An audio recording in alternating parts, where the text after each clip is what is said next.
আল্লাহ যে মানুষকে বানিয়েছেন উনি জানেন যে কোনটা মানুষের জন্য খারাপ হবে, কোনটা ভালো হবে।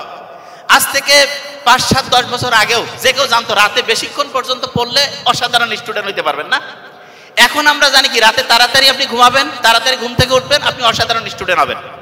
এবং দ্বিতীয় আরেকটা ব্যাপার আছে, এই যে আপনারা যারা ইউনিভার্সিটিতে পড়েন দেখবেন বেশিরভাগ ক্ষেত্রে স্টুডেন্টরা ফ্রেন্ডশিপের নামে, ফ্রেন্ডশিপ বন্ধুত্বপূর্ণ সম্পর্ক ওকে ফাইন, কিন্তু ইসলাম সবসময় যেটা করছে সেটা হচ্ছে নারী পুরুষের অনিয়ন্ত্রিত ব্যবহারে একটা বিধিনিষেধ দিয়েছে।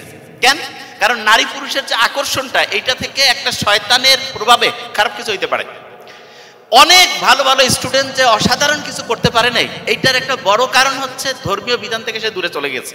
হ্যাঁ, অনেকে বলতে পারে যে ভাই অনেকে তো আছে ধর্মীয় বিধান মানে নাই কিন্তু তারপরে সে ভালো রেজাল্ট করছে। হ্যাঁ, ভালো রেজাল্ট করছে ঠিক, সে যদি ধর্মীয় বিধান মানতো তার চাইতে ভালো রেজাল্ট করতো। কারণ একটা মানুষের অসাধারণ ক্যাপাসিটি কত দূর সেইটা কিন্তু সে সর্বোচ্চ পরিমাণ ব্যবহার না করা পর্যন্ত জানতে পারে না। ধরা যাক একটা স্টুডেন্ট অসাধারণ, কিন্তু সে খারাপ খারাপ বৈশিষ্ট্যের কারণে একদম অসাধারণ হয়নি, অন্যের চেয়ে একটু ভালো হয়েছে, কিন্তু তার কোয়ালিটি ছিল এমন কিছু করার যেটা হচ্ছে বাংলাদেশের ইতিহাস পার হয়ে ওয়ার্ল্ডের যে কোনো জায়গার সাথে সে বিট দিত, যে কাউকে আড়াই দিতে পারত।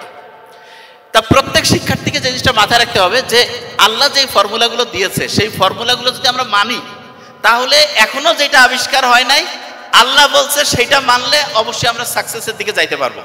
যেমন ইসলামের কথা আছে না যে তাড়াতাড়ি ঘুমাও, তাড়াতাড়ি ঘুম থেকে উঠো।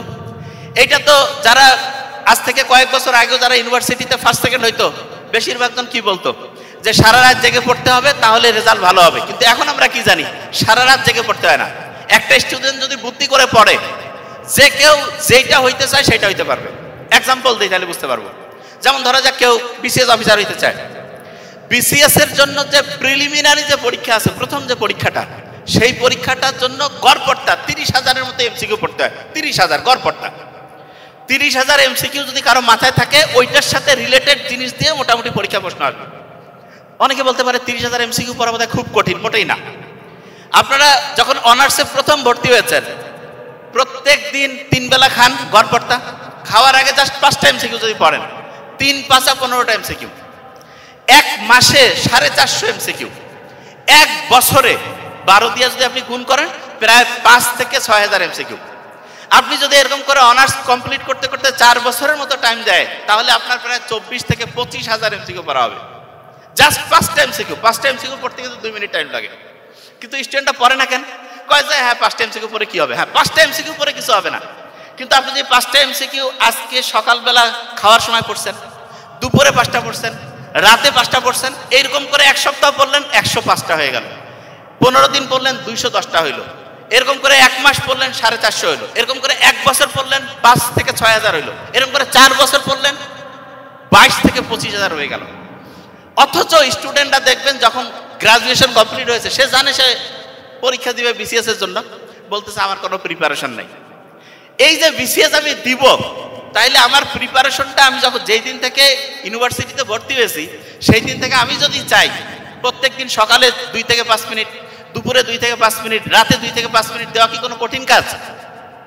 বুঝি নাই, আমার কথা বুঝতে পারিনি। যে কোনো একটা স্টুডেন্ট যদি খাওয়ার সময় 2 থেকে 5 মিনিট দেয় 5টা করে এমসিকিউ তার আয়ত্তে চলে আসবে। এবং এইরকম করে একদিনে সে 15টা জাস্ট এমসিকিউ, 1 মাসে 450, এইরকম করে যদি সে 1 বছর পরে প্রায় 5 থেকে 6,000, 4 বছরে প্রায় 22 থেকে 25,000 এমসিকিউ পড়ে ফেলতে পারে। তার মানে জাস্ট খাওয়ার সময় এই টাইমটা যদি সে প্রত্যেকদিন একটু একটু করে কাজে লাগায় দেখা যাবে গোটাল প্রিলিমিনারির যে তার সিলেবাস 80 থেকে 85% তার আয়ত্তে চলে আসছে। আচ্ছা, আপনাদের খুব কঠিন লাগে এখানে যারা আছেন বিসিএস এর ক্ষেত্রে যে কোনো একটা সাবজেক্ট বলেন তো খুব কঠিন লাগে কোনটা? যে কেউ কোনটা? ম্যাথ। আচ্ছা, অনেকে বলছে ম্যাথ। আচ্ছা, একটু জাস্ট বলি, ম্যাথের মধ্যে আর কি কঠিন লাগে? ইংলিশ। তারপর আচ্ছা, সবচেয়ে বেশি কঠিন আমি একটু বলি, ম্যাথে তো মাত্র 15 দুগুণে 30 মার্ক না, বেশি তো সাবজেক্ট আছে হচ্ছে ইংরেজিতে 35। একটা জিনিস বলি, ইংলিশের যে জিনিসটা আপনাদের কঠিন লাগে আমি একটু বলি, এইটা আপনারা পড়েন যেভাবে, এটা হচ্ছে রুলস মুখস্থ করে পড়েন, এইটা সবচেয়ে ভুল। ইংলিশে যদি কেউ অসাধারণ রেজাল্ট করতে চান রুলস মুখস্থ করে পড়লে হবে না, ইংলিশ পড়তে হবে আপনাকে ঘটনা আর গল্প দিয়া। আচ্ছা, আমি আপনাদের একটা নিয়ম বলি, জাস্ট একটা, এই যে ডাস শব্দটা আছে না, ডাস, এটা সিঙ্গুলার না প্লুরাল? ডাস কি? আচ্ছা দেখেন, একটা জিনিস বুঝাই দিয়ে আগে শুনেন, ইংরেজি পড়ার অবস্থা কি একটু বলি। ডাস কি একটা নাউন না ভার্ব?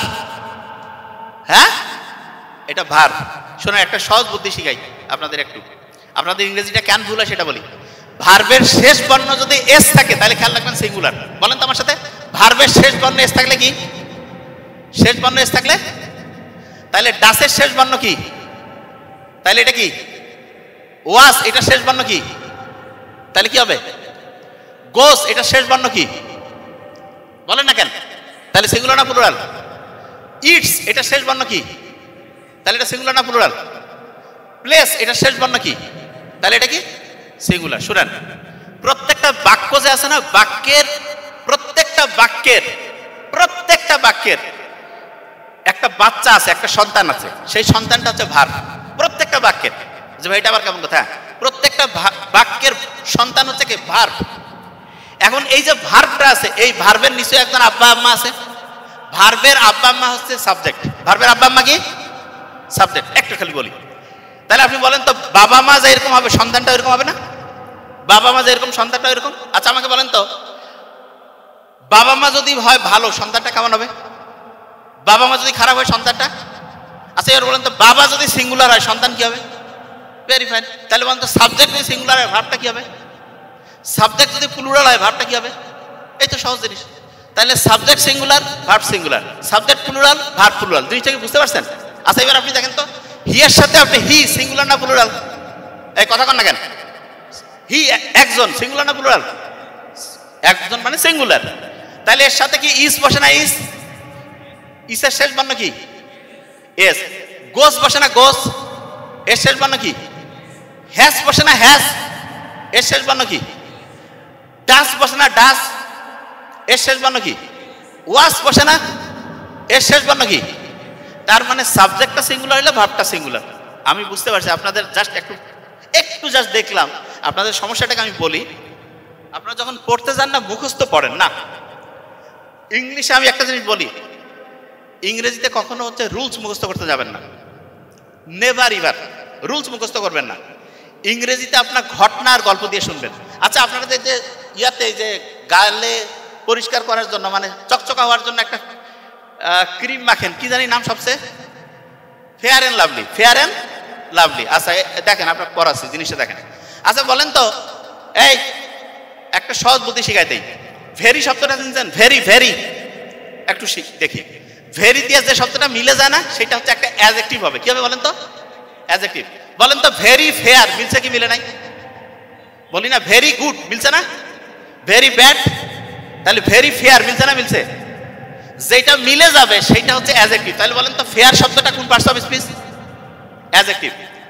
আর লাভলি শব্দটা আছে না, খেয়াল রাখবেন একই জাতীয় জিনিস যুক্ত হবে। তাহলে ফেয়ার শব্দটা যদি অ্যাডজেক্টিভ হয়, লাভলি শব্দটা কি হবে? কি হবে? বুঝেন নাই? খাতা কলম থাকলে আচ্ছা আচ্ছা ঠিক আছে। আচ্ছা আমরা যে জায়গায় ছিলাম একদম শেষের দিকে, মূল কথার মধ্যে যাই।